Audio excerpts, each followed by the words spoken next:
Hello, good morning everyone. Today we are going to start class 8, chapter number 13, our universe. हम लोग इसमें ये देखने वाले हैं कि यूनिवर्स किसको कहते हैं। सबसे पहले हम लोग देखेंगे यूनिवर्स किसको कहते हैं। यूनिवर्स का मतलब हो गया वो सारा एग्जिस्टिंग स्पेस अर्थ के अराउंड और सारा हेवनली बॉडीज जो इसके अंदर कंटेंट है वो सभी यूनिवर्स कहलाता है।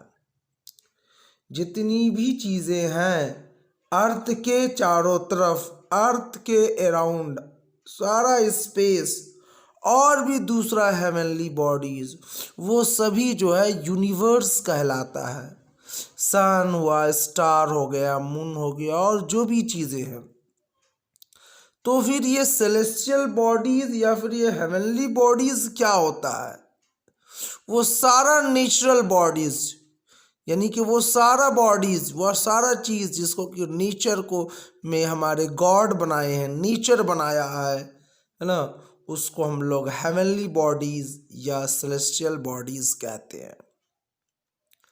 ये सभी हमारे यूनिवर्स का पार्ट है, टुकड़ा है, एक हिस्सा है। और यहाँ पे देखिए डेफिनेशन दिया यूनिवर्स का। यूनिवर्स एक ह्यूज स्पेस है जिसमें सब चीज़ एग्जिस्ट करता है।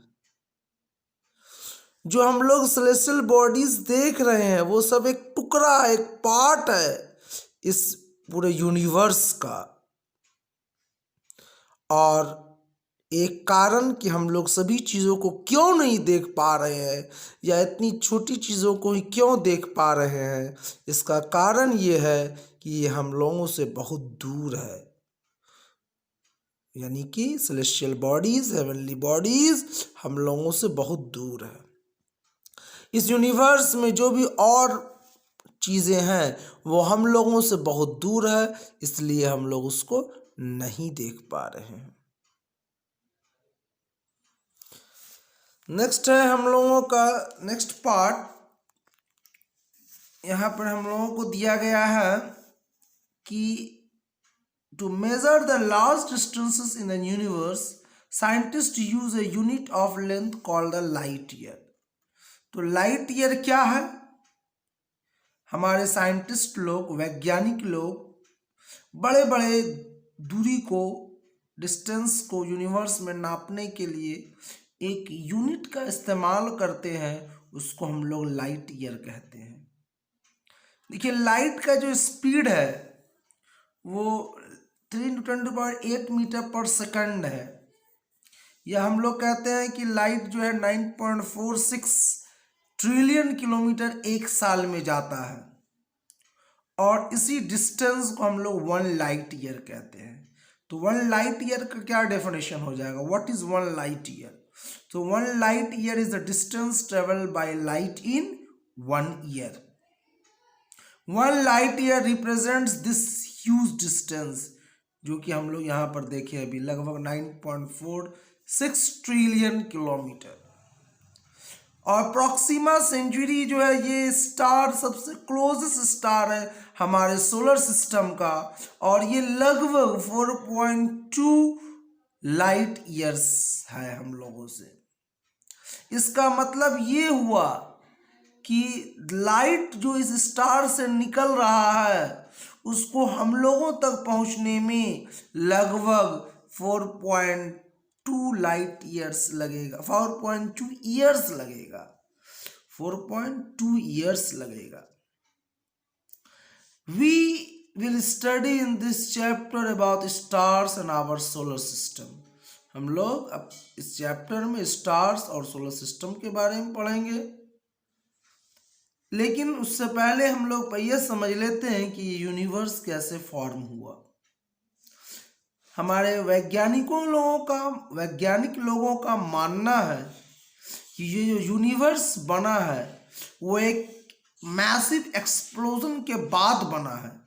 और उस मैसिव एक्सप्लोजन के बारे में आप लोग ज्योग्राफी में भी पढ़े होंगे, उसको हम लोग कहते हैं बिग बैंग। उसमें एक थ्योरी भी आप लोगों को पढ़ाया जाता है, उस थ्योरी को कहते हैं बिग बैंग थ्योरी। और ये मानना है हमारे साइंटिस्ट लोगों का, वैज्ञानिकों का, कि बहुत समय के बाद, बिग बैंग होने के बहुत समय के बाद स्टार्स जैसे कि हमारा सन हुआ और दूसरे स्टार्स का फॉर्मेशन हुआ। उस समय बहुत ज़्यादा हॉट गर्म गैसेस थे, पार्टिकल्स थे, जो कि सूरज के अराउंड घूम रहा था, सूरज के चारों तरफ घूम रहा था बादल के रूप में। और कई सालों के बाद, बहुत समय बीतने के बाद, बहुत सारे पार्टिकल जो है एक दूसरे से चिपक गया और बहुत बड़ा बड़ा बॉडीज बना लिया, और जो स्मॉलर बॉडीज था उसको पुल कर लिया गया। This bodies pull the small objects near them, छोटे छोटे बॉडीज को वो अपनी ओर अट्रैक्ट कर लिया ग्रेविटेशनल फोर्स से, और उससे वो और बड़ा होता चला गया और फाइनली जो है वो प्लैनेट का रूप में ले लिया, जो अभी हम लोग पढ़ते हैं कि 8 प्लैनेट्स हैं। नेक्स्ट हम लोग आते हैं स्टार्स के बारे में। स्टार्स क्या है? तो स्टार भी हेवनली बॉडीज है, वो भी सेलेस्टियल बॉडीज है, जो कि अपना लाइट प्रोड्यूस करता है, जो कि अपना लाइट प्रोड्यूस करता है। स्टार्स का अपना लाइट होता है, सन भी एक स्टार है, उसका अपना लाइट है।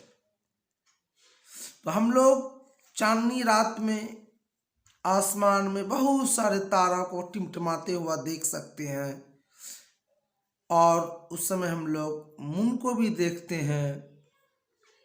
ये जो स्टार जो हम लोग देख रहे हैं आसमान में, वो अनगिनत नंबर में है, इनफाइनाइट नंबर है। और ये स्टार्स जो है चमक रहे हैं इसलिए क्योंकि उनका अपना लाइट है, जिस तरह से सूरज का है। देखिए यहाँ पे स्टार का डेफिनेशन दिया हुआ है, stars are celestial bodies that produce their own heat and light. और जो प्लैनेट्स है या मून है, वो उनका अपना लाइट नहीं है, वो चमकता है किससे? यही स्टार्स जो है, जैसे कि हम लोगों का सन हुआ, इसका लाइट उस पर गिरता है और वही रिफ्लेक्ट करके हम लोगों के आंखों के अंदर एंटर करता है और हम लोग उसको चमकता हुआ देखते हैं। ये सारे स्टार्स, जो भी स्टार्स हैं, सभी स्टार्स जो है ह्यूज बॉल ऑफ हाइड्रोजन और हीलियम गैस होता है, वहां पे हाइड्रोजन और हीलियम है। और आप लोग ये भी समझ लीजिए कि हर fraction of second, every second में वहां पर क्या हो रहा है? हाइड्रोजन जो है कन्वर्टेड हो रहा है हीलियम में by the process of fusion. और इस फ्यूजन प्रोसेस के समय जब हाइड्रोजन जो है हीलियम में बदल रहा है, तो ट्रेमेंडस amount of heat and light energy जो है गिवन आउट होता है इस रिएक्शन के दौरान, और वही हीट एंड लाइट एनर्जी जो है हम लोगों तक पहुंचता है। तो सारे स्टार्स के अंदर यही प्रोसेस है, इसी प्रोसेस, इसी रिएक्शन के अंतर्गत जो है क्या होता है? हीट एंड लाइट का प्रोडक्शन होता है। स्टार्स जो है very in brightness and size, अलग अलग स्टार का साइज अलग है, ब्राइटनेस अलग है। कुछ स्टार्स मीडियम साइज के होते हैं, जैसे कि हम लोगों का सन है। कुछ जो होते हैं बहुत बड़े होते हैं, they were to be placed in our sun's position, they would fill the entire solar system. कुछ स्टार्स इतने बड़े हैं कि अगर सूरज हटा करके उसको वहां पे रख दिया जाता तो हम लोगों का जो सोलर सिस्टम है, सारे प्लैनेट्स हैं, उन सभी का जगह ये ले लेता। यानी इतना बड़ा है कुछ स्टार्स। नेक्स्ट टॉपिक हम लोगों का है गैलेक्सीज। तो हम लोगों ने अभी देखा कि आसमान में जो है, हमारे इस यूनिवर्स में जो है बहुत सारे अनगिनत स्टार्स हैं, लेकिन अगर यही स्टार जो है ग्रुप में पाए जाते हैं तो उनको एक अलग नाम दे दिया जाता है, उसको हम लोग गैलेक्सी कहते हैं। तो गैलेक्सी का क्या डेफिनेशन होगा? ए Galaxy is a cluster of billions of stars. आगे हम लोग देखते हैं कि the gravitational force between the stars keep the stars of A Galaxy together. उन स्टार्स के अंदर जो ग्रेविटेशनल फोर्स है, वही सभी स्टार्स को एक साथ रखता है। ए Galaxy may have other celestial bodies like planets and moon. बताया जा रहा है कि एक गैलेक्सी में जो है सिर्फ स्टार्स नहीं होगा, हो सकता है उसके अलावा और दूसरे सेलेस्टियल बॉडीज होंगे, प्लैनेट्स होगा, मून होगा, एक्सेट्रा। तो हम लोग क्या डेफिनेशन बताएंगे गैलेक्सी का? सिर्फ हम लोग ये नहीं कहेंगे कि Galaxy is a cluster of billions of stars, हम लोग ये कहेंगे अब कि ए Galaxy is a group of stars and other celestial bodies bound together by gravitational force. Next, the distribution of star in a galaxy can give it shape such as spiral, ring और elliptical।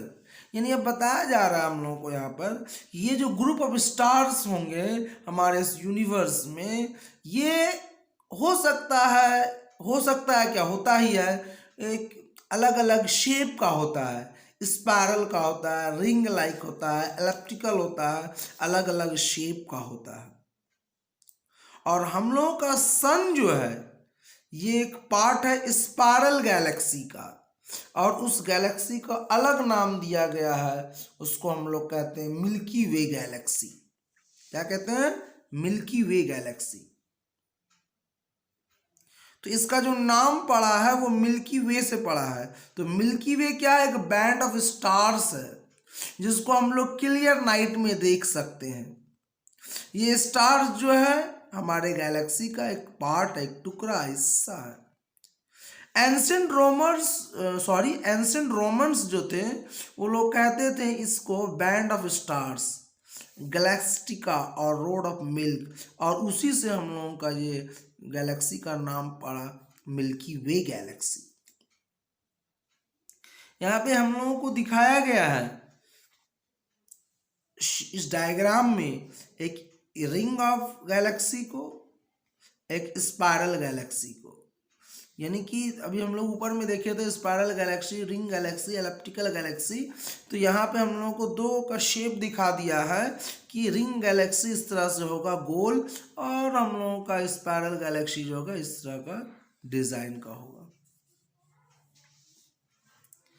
Next हम लोगों का topic है constellations ना। Constellations किसको कहते हैं? तो एक group of stars which seem to form a pattern is called a constellation. यही जो ग्रुप ऑफ स्टार्स होंगे और कुछ उसका पैटर्न होगा उसको हम लोग कॉन्स्टिलेशन कहते हैं। और कॉन्स्टिलेशन में जो स्टार्स के नंबर होते हैं वो लिमिटेड होते हैं।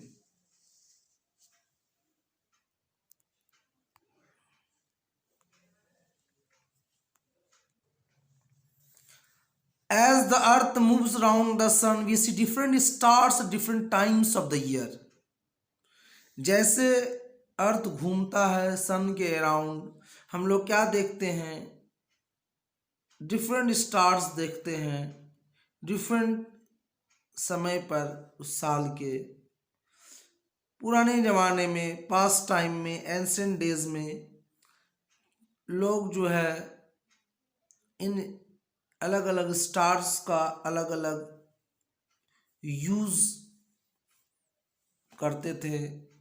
यानी कहा जा सकता है उन लोग इन स्टार्स को देख करके डिसाइड करते थे क्या करना है, कब करना है। जैसे एग्जांपल देखिए, they would get ready for sowing when a particular star appeared in the sky. जब उन लोग किसी पर्टिकुलर स्टार को आसमान में देख लेते थे तो लोग समझ जाते थे कि अब सोइंग करने का समय आ गया है।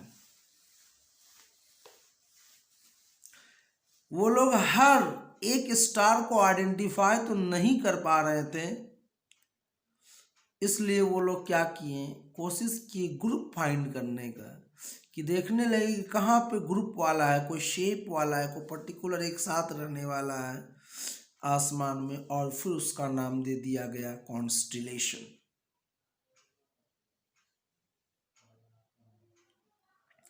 और पुराने जमाने के जो स्टार गेजर्स थे, है ना, वो अलग अलग स्टोरीज बताते हैं, कॉन्स्टलेशंस के बारे में बताए हैं, और उसी के आधार पर, उसी स्टोरी के आधार पे, उसी शेप के आधार पे, उसी डिज़ाइन के आधार पे कोई एनिमल का शेप हो, हीरोज का शेप हो, एक्सेट्रा, अलग अलग नाम दे दिया गया है कॉन्स्टलेशन का।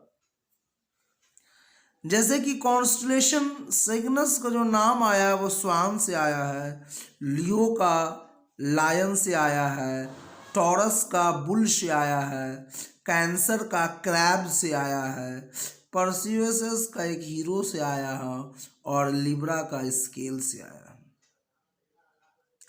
हम लोग इन अलग अलग शेप वाले जो कॉन्स्टलेशंस का नाम अभी पढ़े, इसको क्लियर आसमान में देख सकते हैं। We can see these constellations on a clear night. जैसे कि एक नाम है ग्रेट बियर, ग्रेट बियर बड़ा भालू, उर्जा मेजर, और एक और होता है द लिटिल बियर। देखिए यहाँ पे डायग्राम में दिखाया गया, इस पेज में देखिए यहाँ पर दिखाया है, ये वाला ग्रेट बियर है और ये जो है लिटिल बियर है। ये उर्सा मेजर है, ये उर्सा माइनर है। तो ये जो ग्रेट बियर है, उर्सा मेजर है, ये सबसे आसानी से आसमान में देखा जाने वाला कॉन्स्टलेशन है। इसको हम लोग फरवरी से मई के बीच में आसमान में देख सकते हैं। Its 7 brightest stars form the shape of a dipper, एक लॉन्ग हैंडल्ड स्पून जो कि यूज किया जाता है for drawing out water.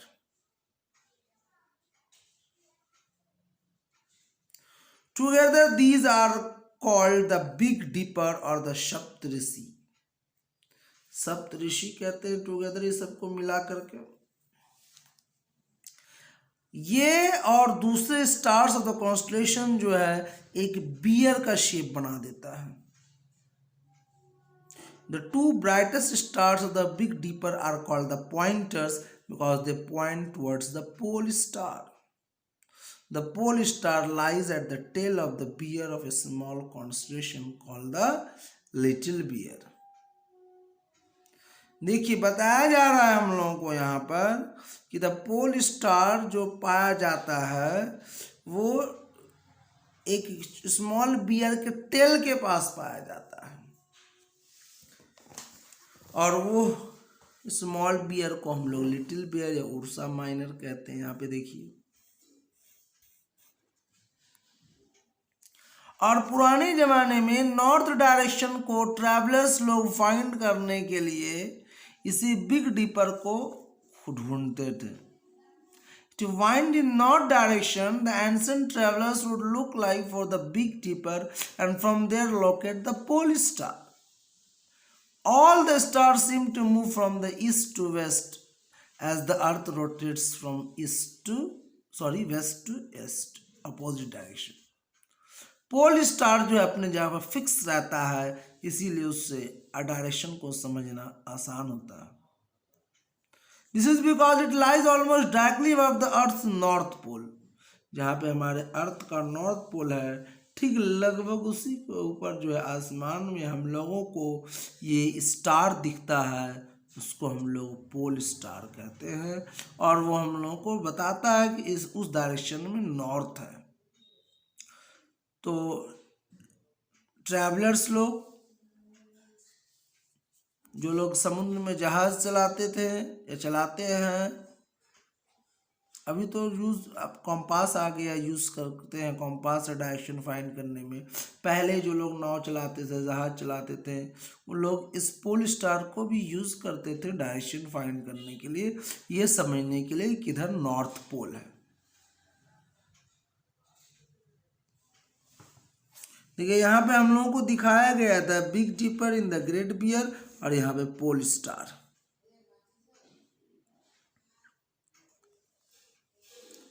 Next हम लोगों का है Orion, the hunter and the Scorpius. ये दो प्रोमिनेंट कॉन्स्टिलेशंस हैं। There are different stories linking them, इन लोगों से रिलेटेड अलग अलग कहानियां हैं। According to one, the mighty hunter Orion vowed to kill all the animals of the world. एक पुरानी कहानी है, उसमें बताया गया कि ओरियन जो है कसम खाया था किल करने का, मार देने का सारे जानवर को इस दुनिया का। Alarmed at this, the earth goddess sent a scorpion to kill the Orion। और ऐसा माना जाता है कि उस हंटर को मारने के लिए भगवान ने, गॉडेस अर्थ ने एक क्रैब को, स्कॉर्पियन को, एक बिच्छू को भेजा था। क्रैब नहीं, स्कॉर्पियन, बिच्छू को भेजा था। He ran away and continues to do so even now। वो भाग गया और अभी भी कंटिन्यू कर रहा, भागता। This story takes into account fact the Orion goes below the horizon when the Scorpius rises. तो ये हम लोग को समझाता है कि चूंकि ये हमेशा भाग रहा है, तो जब ये स्कॉर्पियन ऊपर आएगा तो ये जो है नीचे चला जाएगा, बिलो द हॉरिजन। और Orion rises again only when the Scorpius sets. और जब ये नीचे पीछे हट जाएगा तो ये फिर हॉरिजन से ऊपर उठ जाता है।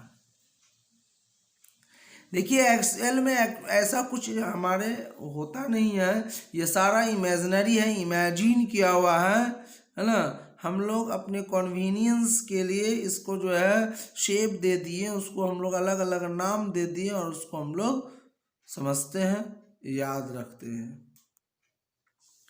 इन रियलिटी में ऐसा कोई डिज़ाइन नहीं है, यानी कि इन रियलिटी में ऐसा नहीं बना हुआ। स्टार्स है, अब स्टार्स को हम लोग क्या किए, लाइन से ज्वाइन करके अलग अलग शेप दे दिए ना। ऐसा नहीं है कि ये सब लाइन ऐसा बना हुआ आसमान में, ऐसा कुछ भी नहीं है।